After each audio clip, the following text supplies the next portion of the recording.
Welcome back to the Deep Dive. Today, we are getting into a question that I think every single language learner has. How do you stop sounding like you're reading from a textbook? Right, and start sounding, genuinely natural, confident. Exactly. We've gone through all the source material you sent over, and we've really boiled it down to one core idea. Mhm. The secret to natural English isn't more grammar. No, it's about achieving the perfect conversational rhythm. That's it. Yes.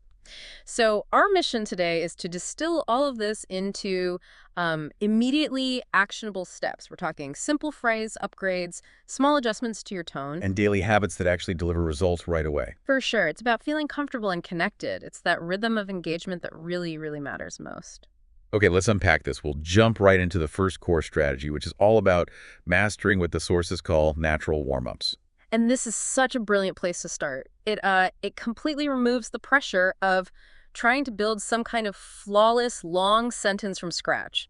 Right. So instead of worrying about subjects and verbs and all that, You just focus on the connection, that instantaneous acknowledgement. we're looking for those quick, reflexive reactions that native speakers just use automatically. Hmm. They're like the small verbal cues that signal you're engaged. They're basically conversational oil. That's a great way to put it. And that's why they matter so much. They set the conversational cadence, the whole back and forth flow. So if you pause for too long trying to construct the perfect sentence, You break that rhythm, the whole interaction it stalls. And you don't need perfect grammar here. You just need immediacy. so let's give you some of those essential nuggets to start practicing. Like if someone tells you something surprising, instead of that slow mental translation, you just go with. Oh, really? Simple as That's that. it. Or if it's genuine shock, but in a good way. No way. And I like this one. When you finally understand something complex, you don't wait. You just jump in with a quick, Got it. yeah, got it. Or to accept an idea. Sounds good. There's also one that signals a bit of a deeper understanding. I see what you mean. Great. And the key takeaway on all of these really is that the naturalness comes from the casual delivery. You can't overthink it. Not at all. Say them quickly, but don't rush or over enunciate. You just instantly sound more part of the conversation. That sets us up perfectly for the next layer of upgrades. So once you nail the quick reactions, let's look at upgrading the phrases we all use, 10 times a day. This is where a really minor change in vocabulary gives you this major upgrade in how fluent you sound. Okay, so let's do some direct contrasts from the material. We can start with acknowledgement. The classic textbook phrase is, I understand. now, I understand it's perfectly correct, of course, but it has a social weight to it, doesn't it? It does. It can sound a bit formal, almost like a manager talking to an employee. Or a student confirming an instruction for a test. Precisely. So if you're with friends or colleagues, in a casual setting, the alternatives are just so much more common. You want to move towards, I get it, or even, I got you. It's just softer, it's friendlier. It immediately creates a warmer tone. Okay, next up, uncertainty. The default is, I don't know. Which can sound a little abrupt, maybe even a bit defensive, depending on how you say it. Right. So a much softer and, frankly, more natural alternative is, I'm not sure. It implies you're still thinking about it. And if there's really no information. The casual but emphatic, no idea. Love that. Okay, what about handling minor issues or apologies? The standard is,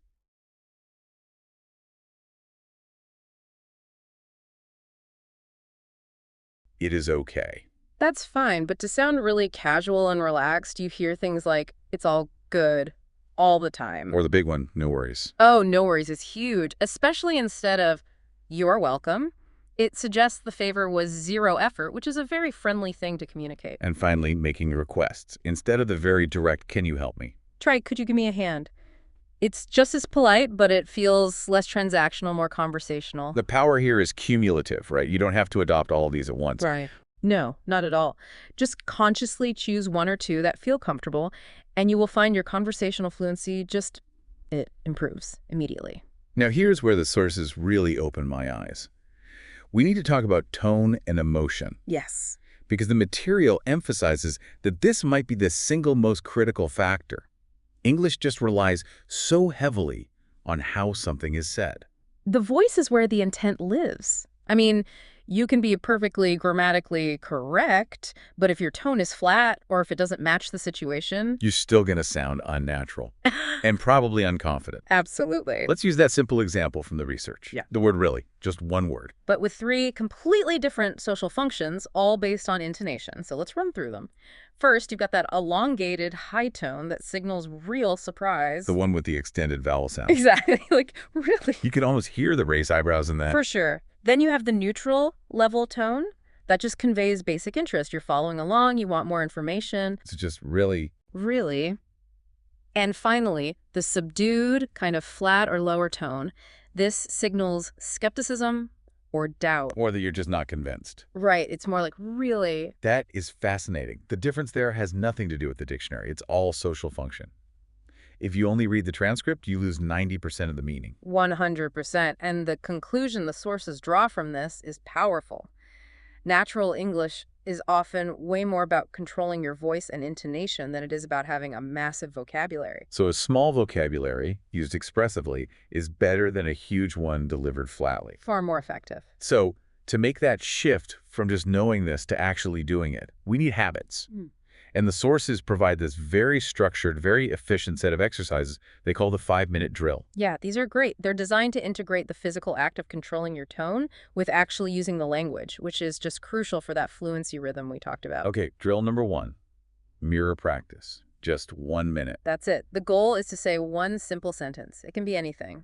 I need to buy milk. Right. But you deliberately cycle through different emotions. You say it joyful, then annoyed, then bored, then excited, and you watch your face match the tone. So you're connecting the physical feedback with the sound you're making. Exactly. It's a foundational step. Okay, drill number 2, reaction speed drill. This is for 2 minutes. And here you take those natural warm-ups from earlier and you deploy them. Look around your room, your office, whatever, and just vocalize a casual reaction to something you see. So I see a messy desk, and I might say, Oh, that's kind of cool. Or, wait, what? Or if you notice something logical makes sense. The goal is pure speed, forcing that automatic response. I like that. Okay, the final drill, real-eye shadowing, also for 2 minutes. This one seems like the most powerful for tone. It really is. You play short clips from English media YouTube, a drama, even another deep dive like this, and you just repeat what they say right after they say it. And the emphasis isn't on perfect pronunciation. No, not at all. The focus is strictly on mimicking the music of the language. The tone, the rhythm, the speed. You're trying to capture the acoustic blueprint of their intent. So just 5 minutes a day for that kind of focus practice, that's how you train the muscle memory for that fluency rhythm. Let's apply this to a real-life situation. You mentioned the importance of sounding friendly and engaged. Okay, let's do it. Imagine a friend asks, do you want to grab coffee sometime this week? Right. And your response is this stiff textbook, yes, I can go. It sounds available, I guess, but not very enthusiastic. Not at all. So we need natural alternatives. For accepting, you could say something like, Yeah, I'm down. yeah, I'm down. That communicates real enthusiasm. It goes way beyond just being available. Or the simple dependable. Sounds great. For sure. But what if you need to decline? You have to do it naturally without just slamming the door with a flat no. Right, you need a polished refusal. Something like, I'd love to, but I'm busy right now. That keeps the social connection alive. It shows you respect the invitation. Exactly. Or to keep the door open more generally, maybe next time. But the really specific, casual one for a reschedule One you hear all the time. is rain check. That's a perfect example, that little phrase, rain check. Just Yeah. instantly elevates your fluency. It signals, I want to, just not today. It feels so much friendlier and more confident than saying, I can't meet today, maybe we can meet later.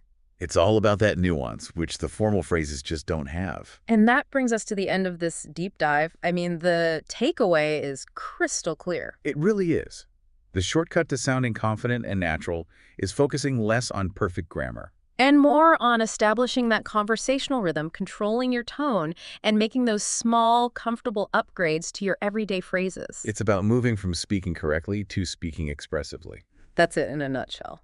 Okay, so since we've established that tone and rhythm really do outweigh perfect grammar, here is our final challenge for you. The next time you listen to any English media, a news clip, a drama, whatever, don't focus on translating every word. Instead, try to focus only on the emotion, the stress, the speed. Block out the content and just listen to the sound.